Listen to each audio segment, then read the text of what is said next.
OK, let's get more on England's huge win over Serbia last night, as well as look ahead to the return of the Premier League. We can speak to former Newcastle Spurs and England striker Les Ferdinand. Hi there, Les. Great to see you. You're at a charity golf day. I mean, this is a cause very close to your heart, isn't it? Yeah. Justin Edinburgh, who's a colleague of mine, unfortunately lost his life, and his son Charlie and the family are now going around trying to put defibrillators in places wherever they can, sports centres, golf clubs, wherever they feel it's necessary, and at times has been overlooked in the past. So they're doing a great job at the moment. So I'm here trying to support him today, but I think I might get blown away. Oh no, oh no.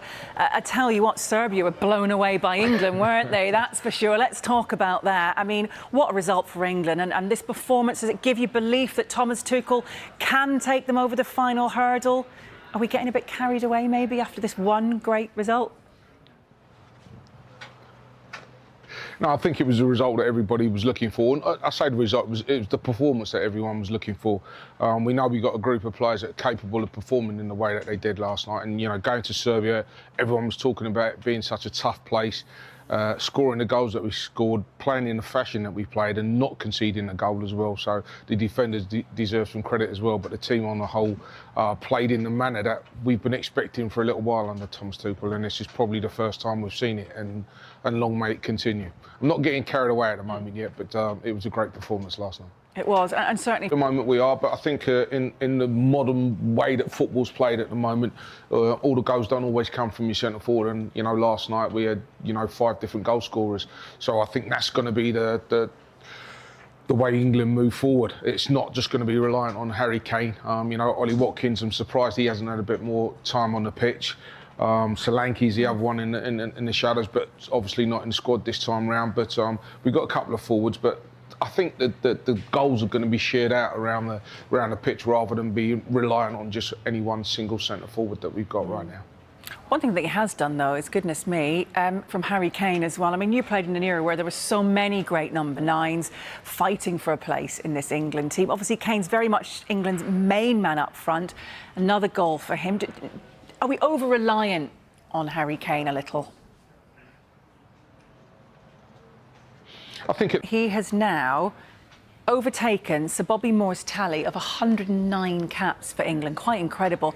How does he compare to some former England strikers? How do you think he's going to be remembered? I mean, he's going to be remembered as one of the greats. I mean, he surpassed the goal scoring record, and now he's surpassed Sir Bobby's all-time record. So he'll go on, he'll play in the World Cup, and he'll set new records. So he'll go down as, if not the best, one of the very best that's ever played for England. Right, let's focus away from England. We've, of course, got to speak to you about the huge news in the Premier League, the return of Ange Postecoglou. Your former club Tottenham obviously sacked him despite getting that silverware and doing really well in the Europa League.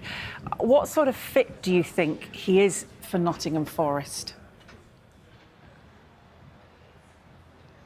I mean, Nuno did a great job there last year, and I think we're all surprised by the fact that he's gone in the manner that he's done. But at the start of the season, there was some rumours and some things that he came out with that you knew was always going to be a struggle for him to stay there. And coming out of sort of like Spurs and doing a good job in the Cup. Obviously, the league form wasn't great, but we know the type of football that he plays. Hopefully, he can go to Forest, and it remains to be seen whether it's a match made in heaven.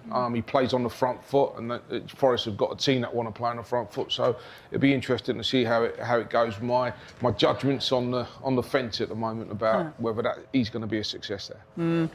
Well, Postecoglou obviously left Spurs a couple of months ago, and then huge news following that, Daniel Levy stepping down. Goodness me. Is this a positive move for the club? And again, sort of, what do you think his legacy will be? I mean, his legacy will obviously be what he's done in terms of bringing Spurs to where they are right now. In terms of, they've got a magnificent stadium, a magnificent training ground. They've got some great players. I think what people want to see now is whether Tottenham can compete. They've competed in the top 4 or 6 in the last couple of years, last few years. It's whether they can really push on and become title contenders, because as well as Tottenham have done, they've never been seen as title contenders. And I suppose that's the next step for the people coming in. Can they make this Tottenham team going forward title contenders? And that's where they need to try and get to. I want to kind of focus still a little bit on strikers here with you. Alexander Isak left your former club, Newcastle, in acrimonious circumstances. You 30 years ago, of course, replace Andy Cole. He controversially left for Manchester United. How big a challenge does Nick Woltemade face now? Yeah, he's untried in the Premier League. And so it's going to be a tough test for him. I think it was important that they brought Wissa in, because that'll take a bit of the pressure off of Woltemade. But yeah, again, it remains to be seen. Players sometimes come into the Premier League and it takes a while for them to get used to it. He's not what I'd call a traditional type centre forward who plays through the middle, likes to come off the wing a little bit, and I suppose the modern centre forward nowadays wants to play off that left side and come in and sort of like use their right foot and score goals coming in from the side, and that's what he's more traditionally done where he's been. So it'd be interesting to see how he fits into the Premier League. Tough ask to fill Isak's boots at the moment, but give him time. Hopefully he can settle and do the job that Newcastle fans would like him to do. Absolutely. Look, it's been a real pleasure speaking to you this morning. Good luck on the golf course, but most importantly, raising lots of money and awareness as well for Justin Edinburgh and the foundation and all that you're doing there. Thank you.